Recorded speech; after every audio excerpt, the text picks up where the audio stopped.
Good morning. Here are 5 of the most popular questions that I was asked throughout the entire Healthy Habits Challenge. I'm excited to answer your questions, and if you have any additional ones, feel free to type them in here, and I'm happy to get to yours as well. So the first question was, shall I be eating organic or non-organic fruits and vegetables? Do I have to eat everything organic? It's so expensive, and I definitely can understand that question. So the best resource for this is to go to EWG.org. That stands for Environmental Working Group.org, and you will see on there that they have collated a list of foods that you should really be choosing organic, because when they were tested, they have the most pesticides and chemicals and compounds that makes them less healthy. And then they have a whole list of foods that, they were grown in the same soil of everything else, but they did not contain as many pesticides and unhealthy compounds as the first list. So you will see that those lists, they are called the Clean 15 and the Dirty Dozen. Normally, it's the fruits and vegetables that have a thicker skin, they're grown a little bit differently, that you can probably get away with buying non-organic, and it's pretty much okay. But the fruits and vegetables that are on the Clean 15 list are the ones that you really should be buying organic. It's more like the lettuces and the types of fruits and vegetables that can really absorb the pesticides from the soil and things like that. So EWG.org is your answer for whether or not, or which fruits and vegetables you should be purchasing organic versus non-organic. There is tons of information on that website as well besides this topic. They give resources of how to choose, safer cleaning supplies and cosmetics, and, fixing your air, cleaning up your air a little bit. So if you're interested in any of that type of information, that is the best place to go, EWG.org. The second question that I was asked a lot is, should I be eating gluten and dairy? Why are these two topics always coming up? What is the deal? So here's the answer. Gluten and dairy and some other foods are more easily able to sort of do little damage to your gut and escape the gut and get into your blood and cause a little bit of inflammation. Not everybody will have that effect, and that effect does not necessarily have to happen for your entire life. So there are plenty of people who have tolerated gluten for their whole entire life, and then all of a sudden at a later age, they start to feel bloated all the time, or you're having bowel irregularities, or even joint pain or mood dysregularities. So when those types of symptoms start to creep up, that is when you start to question, am I eating something that my body is not tolerating? And so not everybody needs to eliminate those foods. Only people who are beginning to experience symptoms that are uncomfortable and you kind of don't know where it's coming from. This could be a good place to start. There are many other possibilities that could be leading to those uncomfortable symptoms, but a good place to start is say, well, why don't I try for just a couple of weeks to eliminate the gluten and the dairy and see if I feel better. That's a great place to start. I would caution that that doesn't mean that that it's better off to run into the store and then walk through that aisle of everything that says marketing gluten-free. Just because something says gluten-free on it does not necessarily mean that it's healthy. They can take out the gluten, but then they can add in all kinds of other compounds and chemicals and ingredients that are not necessarily good for you. So be very careful about choosing when you decide to experiment for a couple of weeks without gluten or dairy. Be very careful about your alternatives. The way that I like to think about it is, always look at that ingredient label and make sure that you recognize all of those ingredients as food, things that could have easily been taken out of nature and put into this food, and and nothing has been changed to that ingredient, versus chemicals and compounds that could be listed on the ingredient label that you don't recognize. They are sort of like these scientific sounding compounds that was put together in a laboratory to either extend the shelf life of the food or make it taste better or change the consistency and things like that. So read the ingredient label on whatever food you're going to be choosing to replace your gluten products, and make sure that those are healthy. Another thing to look at is how much sugar is in the food, because if the food contains tons of added sugar, that also does not make it healthy, and sugar is quite a processed food as well. Hi Dana, the question is the same with nightshade vegetables.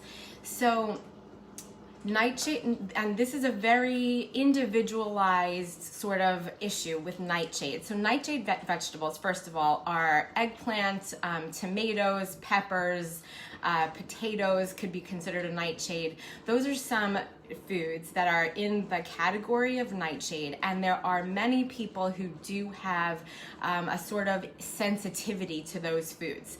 So the best way to do it, exactly how I explained with the gluten, is have a 3 to 4 week experimental time period where you say, okay, I'm going to eliminate these foods completely during those 3 to 4 weeks and see how you feel.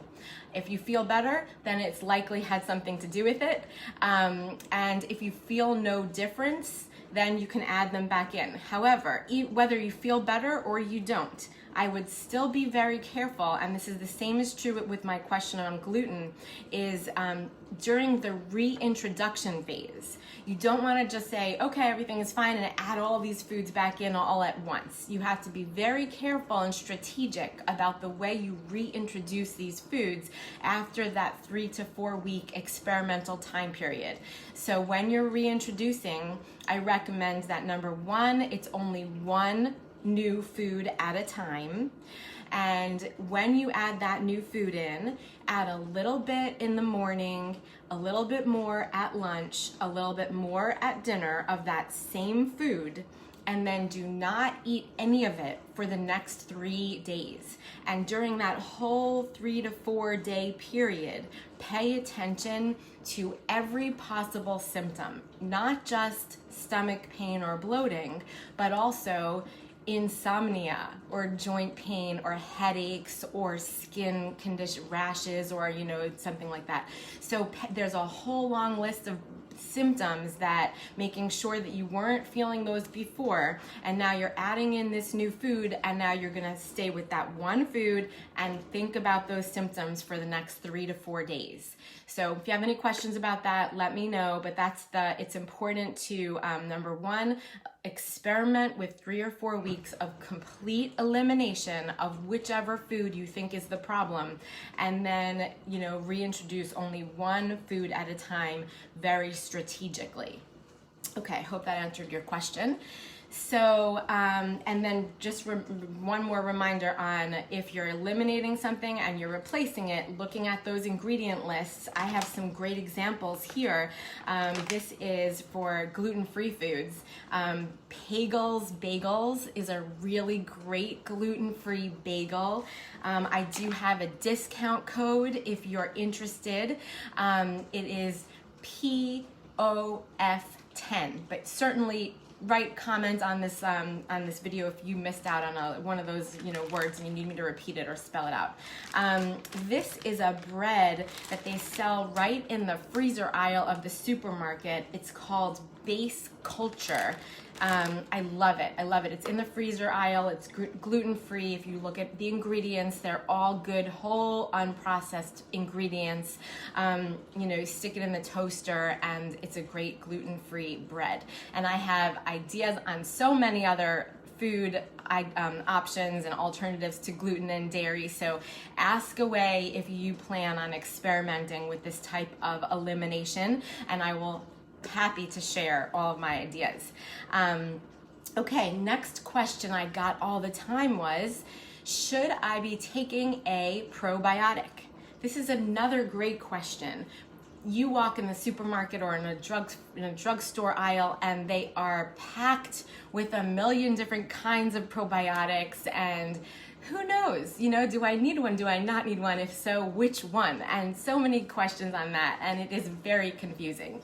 So first, let me explain to you exactly what is a probiotic, and then we can talk about whether or not you might need one. Number one is probiotic is a live bacteria. Our bodies are actually 90% live bacteria and only 10% of our own body cells.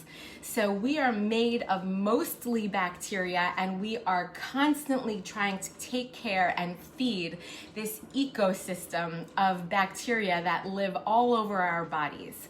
So probiotic is a live bacteria, and then the difference there is there's another word called prebiotic, and a prebiotic is not a live bacteria. It's the food that the bacteria thrive on. So we have prebiotics, which is food for the probiotic, which is a live bacteria. Now, the bacteria that live in your gut, in my gut, and everyone else's guts everyone has very individualized strains of bugs that live in their gut. Not everybody is the same. Everyone is very different, actually. And every single probiotic that you take from the store, or even the probiotics that you get when you eat things like sauerkraut or kimchi or kombuchas, every one of these things has a different strain of bacteria.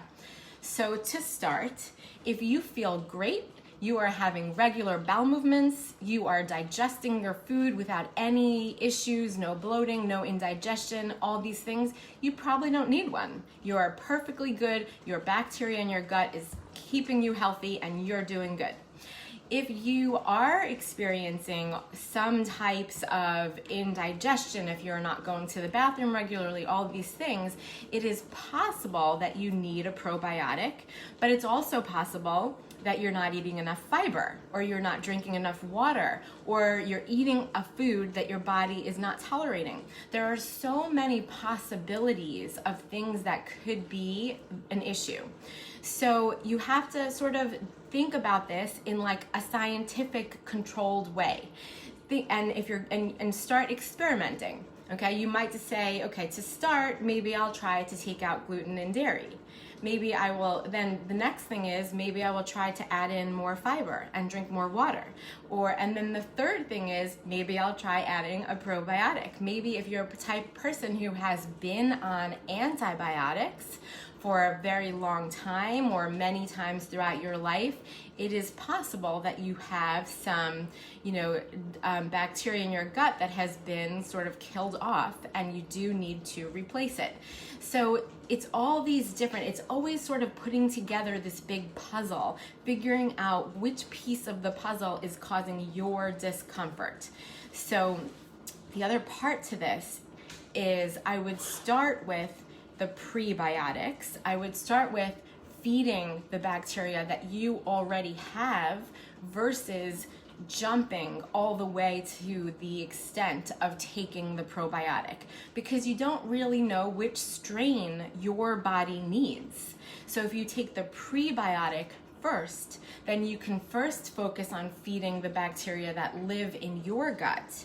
And if you still don't feel better, then you can consider a probiotic. And which one you should take, that's another big mystery. And that is where it might be helpful to work with a healthcare professional. Please seek out my advice and assistance if you think you might need this, because it is not something that you could just easily sort of pick from the store and know that this is the one your body needs. So that's where it helps to get some advice. Okay, so I hope that that was helpful. Start with the prebiotics, because that's just fiber and food that can feed the bacteria in your gut, and then think about the probiotics. Okay, next question is, how many times should I be pooping? So you should be pooping 1 time every single day at least. It could be more. 1 to 2 times is even better.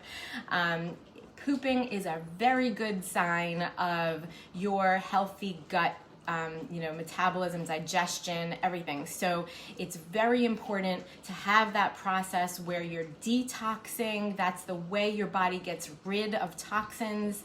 It's the way that you can keep your cholesterol levels down.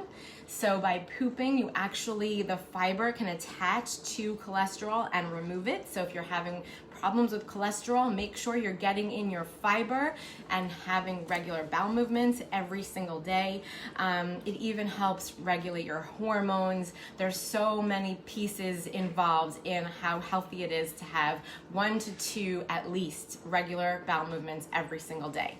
And then we're getting to the end of my 15 minutes, but last question is, should I be eating fat and saturated fat and all those things? And fat is really healthy for you. Please remember that fat is good for you. It's always better to try to get the unsaturated, polyunsaturated, and monounsaturated fats. So those are the ones that you get from olive oil or from fatty fish like salmon and tuna.